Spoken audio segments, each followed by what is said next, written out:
Ang piso na 1972 at 1974, magkano ba ang halaga nito? Isa ito sa maraming nagtatanong kung magkano ba ang halaga o value ng Philippine 1 peso coins na 1972 at 1974. Yan ang ating bibigyan ng tugon.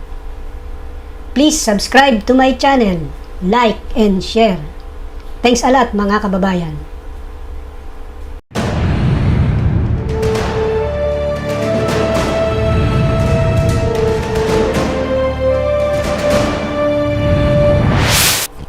Ang piso coins na 1972 at 1974 ay popular na coins noong panahon ng President Ferdinand E. Marcos.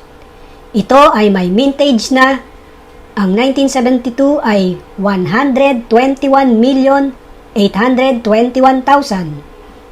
Ang 1974 ay 45,631,000.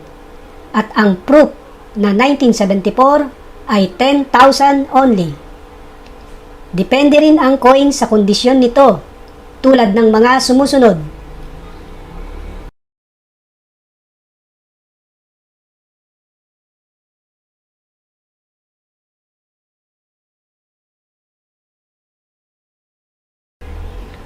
Punta na tayo kung magkano ang bentahan nito sa mga collectors.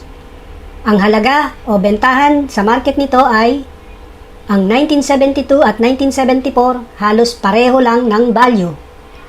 5 pesos to 50 pesos. Pag good condition, mga 5 pesos po. Yan yung pinakapangit na kondisyon, good condition. Pag uncirculated or brilliant uncirculated, 50 pesos. Pag proof coin na 1974, mga 100 pesos po. Traded sa PCGS at NGC, mga 500 to 3,000 pesos po. Depende sa grade ng company. Pag error coins, 100 to 2,000 pesos. Depende sa error at kondisyon nito. Ito po ang sample ng NGC graded. Maganda po, di po ba? 2,500 po ang benta niyan. Si Sir Alvin po ang may-ari niyan. Good price na po yan. Ito naman po ang sample ng mga error. Mga error coins. Meron din po dyan piso. Yan. Depende rin sa kung paano siya na error. At depende rin sa kondisyon.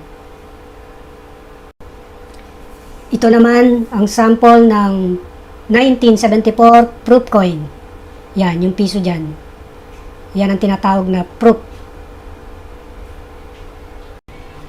Sana mga kababayan nakatulong ang video na ito na kung magkano ang value ng coins na hawak nyo. Kung meron po kayong katanungan, mag-comment lang po kayo sa baba. Mag-subscribe, like and share po ang video na ito. Maraming salamat po.